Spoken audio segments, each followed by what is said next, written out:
Loose emergency stop button in both sides before open power switch. Turn on main power switch. Turn on the oil pump switch. Ensure that you had added the hydraulic oil in the base of machine. Turn on the ultrasonic wave button.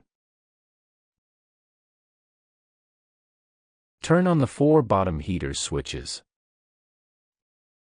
Count button.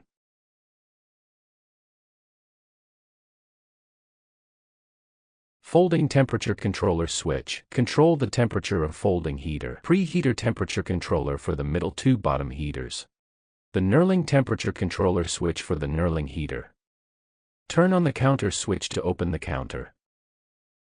Only turn on these 3 alarms after machine runs smoothly, otherwise it will stop running soon and cannot run continuously.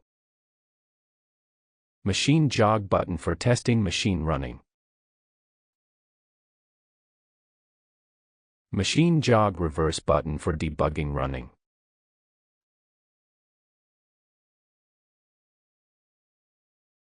Machine jog button. Machine jog reverse button.